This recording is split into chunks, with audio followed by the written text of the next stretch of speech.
Two starting quarterbacks, and they're going to be ready to go at any time. I probably said that back in August. You probably just didn't believe me, thought it was coach speak.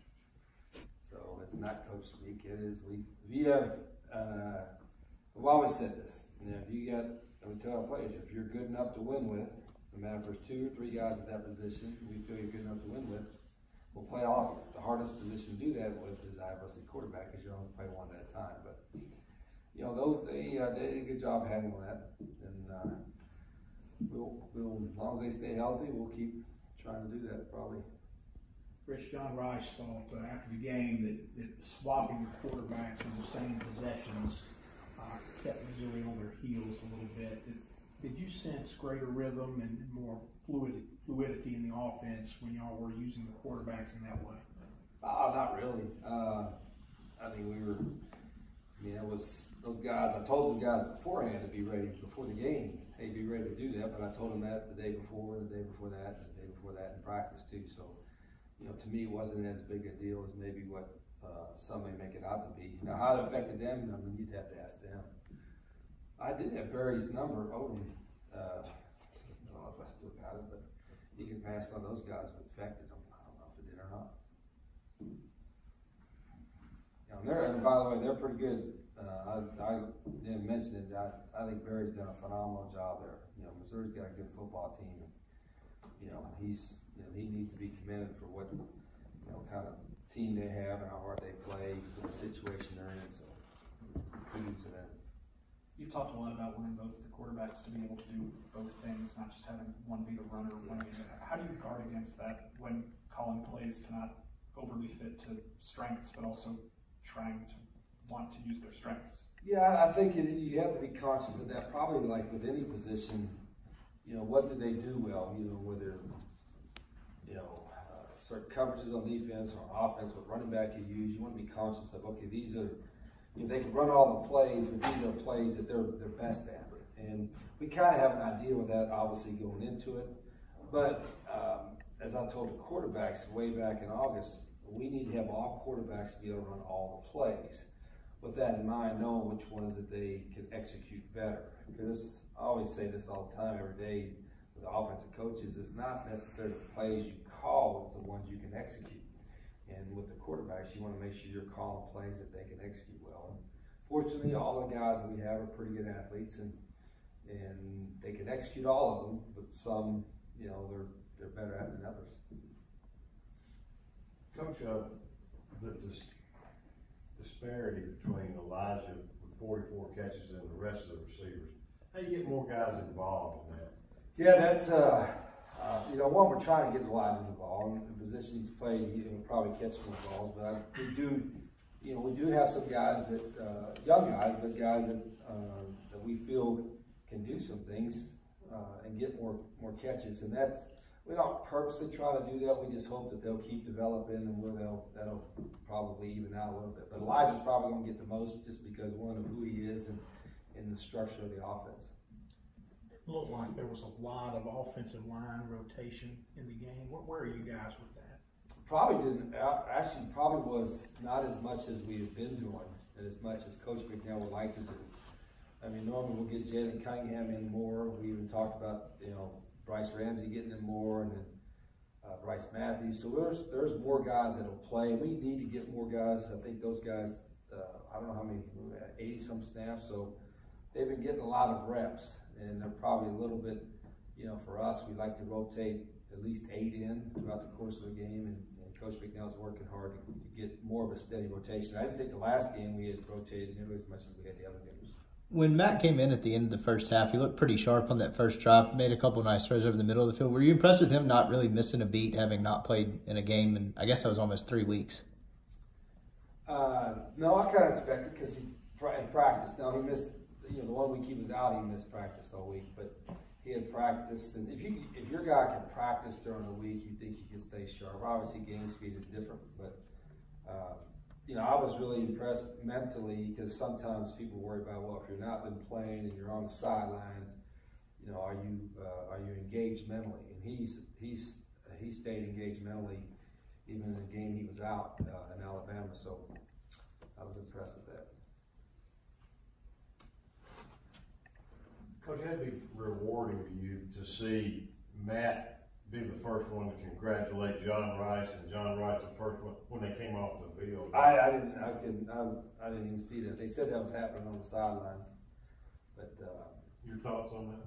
yeah, I think it's you know, we talked about it during the week. We talked about it before the game with them, and you know, it's a team game, and that's what you would expect from that. I think there's a tendency in today's society to make it all about I or an individual, and this is an ultimate team sport, so those guys handled the way they should.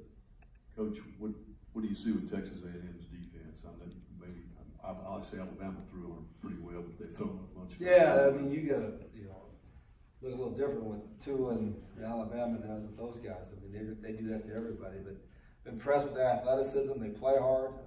You know, typical SEC front. You know, big guys up in there.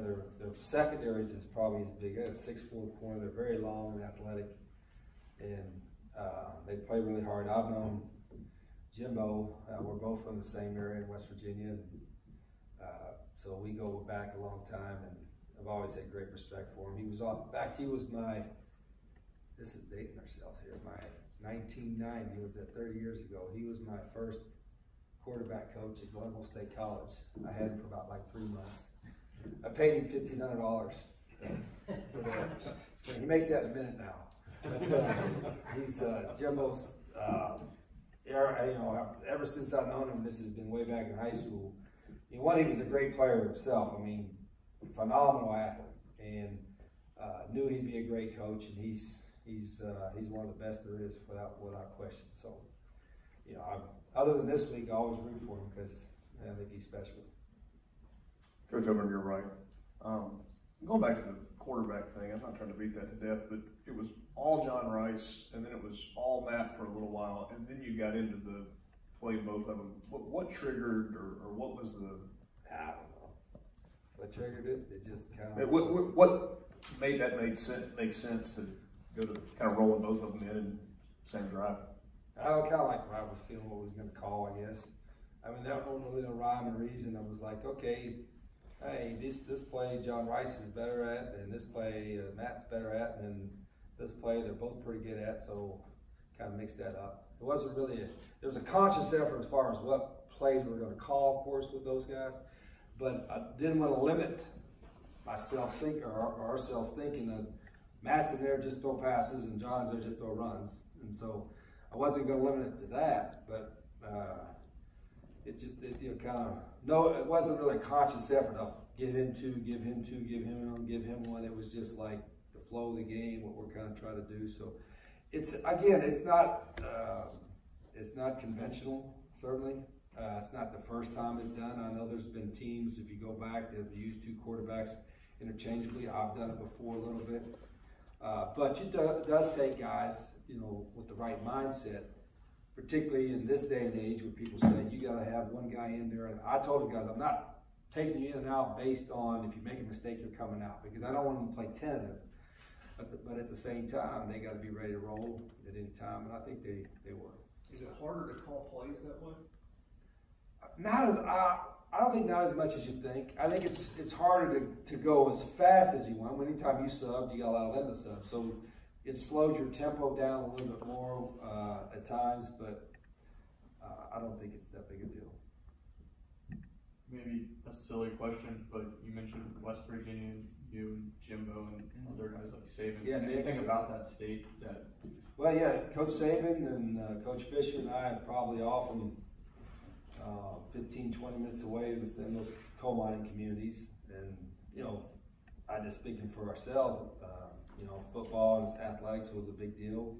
You know, you're growing up in coal mining communities, and the coal miners on Friday nights, they had a chance to go to a football game, and they supported. It was, you know, there wasn't a whole lot else. I mean, it's a lot of hard-working, blue-collar people in the state of West Virginia, and they really support and love football. So I know, speaking for us, and Jimbo and I, like I said, we played softball together. We never played against each other in high school, but saw each other. And like I said, since my days back at Salem College, my first college job, and he was a quarterback then, we've known each other ever since then. So it's a kind of neat environment, you know, to grow up in that little towns and where athletics is a big deal.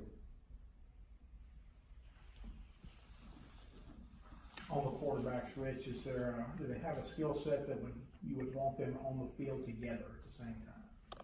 Oh, I don't know.